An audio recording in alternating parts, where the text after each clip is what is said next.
இந்த மோர் மிளகா ஃப்ளேவர்டு உருளைக்கிழங்கு சிப்ஸ் எப்படி பண்ணுறதுன்னு பார்ப்போம் வாங்க. இப்போ நான் ஒரு உருளைக்கிழங்கு எடுத்து வச்சுருக்கேன். இப்போ இதை தொலி சீவிக்கிறோம். இந்த மாதிரி தொலி சீவி எடுத்துக்கிறேன்.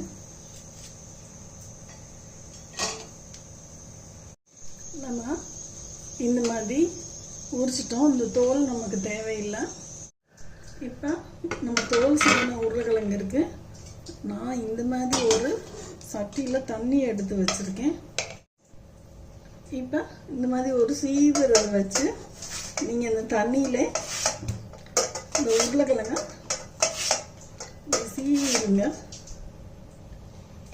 இப்போ நமக்கு இந்த மாதிரி விழுகுது. சீவி முடிச்சோன்னு நான் காமிக்கிறேன். இப்போ நம்ம எல்லாமே சீச்சு முடிச்சிட்டோம் நல்லா நைஸாக. இப்போ இந்த தண்ணி வந்து இந்த உருளைக்கிழங்கோட கஞ்சியாக இருக்குது. இதை ஒரு தடவை கழுவிட்டு வருவோம். இப்போ நம்ம இந்த உருளைக்கிழங்கு நல்லா கழுவிட்டோம். நான் இப்போ இந்த அளவு உப்பு போட்டு இதை ஊற வச்சுக்கிறேன். ஒரு 10 நிமிஷம் இது ஊறட்டும். இப்போ உங்களுக்கு அந்த உருளைக்கிழங்கோட அந்த கஞ்சி பசம் இல்லை பாருங்கள். தண்ணி வந்து ஓரளவு கிளியராக இருக்குது. இது ஊறட்டும். ஒரு 5 மினிட்ஸ் கழித்து வந்து நம்ம பொரிப்போம். இப்போ நம்ம ஒரு சட்டி காய வச்சுருக்கோம். இப்போ இதில் நான் கடலெண்ணெய் ஊற்றுறேன்.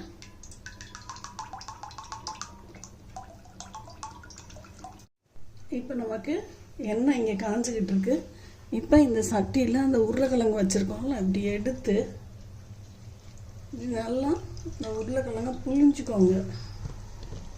நல்லா இந்த மாதிரி நல்லா புளிஞ்சிட்டு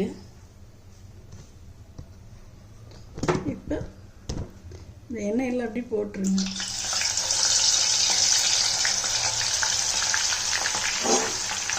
அடுப்பு ஹையில் இருக்குது. கொஞ்சம் நேரம் கழித்து நீங்கள் சிம்முக்கு மாற்றிக்கோங்க. வேகட்டும்.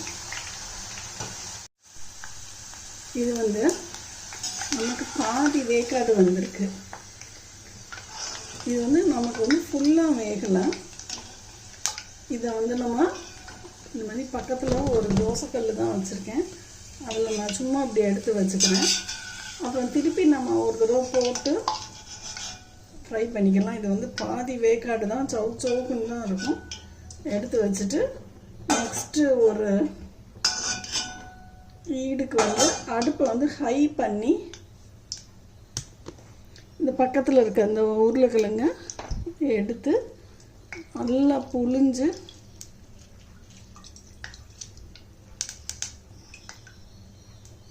இதில் போட்டுருங்க.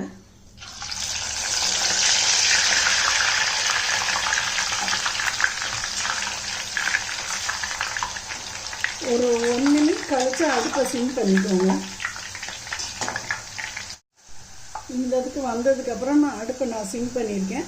ஒரு 2 நிமிஷம் இருந்தோன்னா இதை எடுத்துடலாம். இப்போ பாருங்க, ஓரளவு தான் சவுண்ட் அடங்கியிருக்கு. இன்னும் நல்லா மொறுன்னு வரல.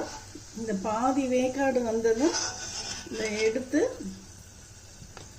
நம்ம அந்த ஃபஸ்ட்டு போட்டோம்ல அந்த தோசைக்கல்லே போட்டுக்கிடலாம்.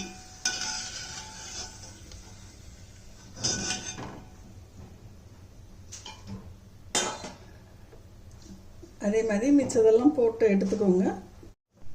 இப்போ பாருங்கள், நம்ம எல்லா சிப்ஸும் நம்ம வறுத்துருக்கோம். ஆனால் எதுவுமே ஃபுல்லு இதெல்லாம் இல்லை. கொஞ்சம் வதக்குன்னு தான் இருக்குது. நல்லா ஒரு மொறுப்பாக இல்லை பாருங்கள். வதக்குன்னு இருக்கு. இப்போ இந்த சிப்ஸை என்ன பண்ணுறோம் பாருங்க, நம்ம மோர் மிளகா ஃப்ளேவருக்காக பண்ணுறோம். அதனால் நான் ஒரு மோர் மிளகாய் அந்த எண்ணெய் இல்லை, அரை மோர் மிளகா தான் போட்டிருக்கேன். ஒரு உருளைக்கிழங்கு தான் நமக்கு இவ்வளவு வந்திருக்கு. இப்போ எல்லா உருளைக்கிழங்கையும் திருப்பி இதில் போட்டுறோம். இந்த மோர் மிளகாயும் உள்ளே தான் கிடக்கு. இந்த எல்லா சிப்ஸையும் திருப்பி ஒருக்கா உள்ளே போடுறோம். போட்டு நல்லா அந்த மாதிரி பண்ணி 1 நிமிஷம் வேக விடுங்க. இப்போ பாருங்கள், நமக்கு சவுண்டு எல்லாமே அடங்கிடுச்சு. நமக்கு கடையில் கிடைக்கிற மாதிரி நமக்கு உருளைக்கிழங்கு சிப்ஸு, ஒரு உருளைக்கிழங்குல எவ்வளவு சிப்ஸ் பார்த்துக்கோங்க. நீங்கள் இப்போ இதை எடுத்து இந்த மாதிரி அடித்தட்டில் போட்டுக்கோங்க.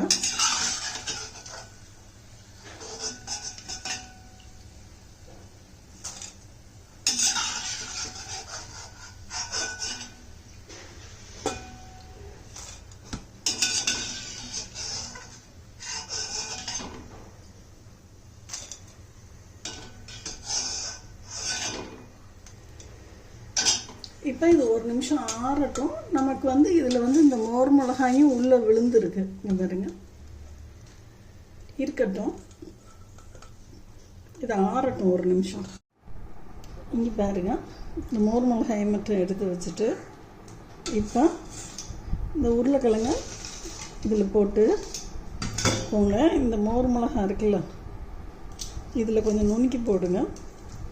இதில் கொஞ்சம் நுணுக்கி போடுங்க. ஏன்னா நம்ம உப்பு ஏற்கனவே போட்டுட்டோம். காரம் இல்லாமல் குழந்தைகளுக்கு கொடுக்கணுங்கிறதுனால இதை நல்லா அந்த மாதிரி பெரட்டி கொடுத்துக்கோங்க. இதையும் நல்லா அந்த மாதிரி பெரட்டி கொடுத்துக்கோங்க. இப்போ பாருங்கள், நம்ம காரம் இல்லாமல் மோர் மிளகா சிப்ஸ், நமக்கு சிப்ஸு பாருங்கள், இது மோர் மிளகா லைட்டாக ஒட்டியிருக்கு. இந்த அளவு நல்ல நொரன்னு நல்லா நமக்கு நொரணும் கடை சிப்ஸ் மாதிரி. நீங்களும் ட்ரை பண்ணி பார்த்துட்டு சொல்லுங்கள். Bye friends.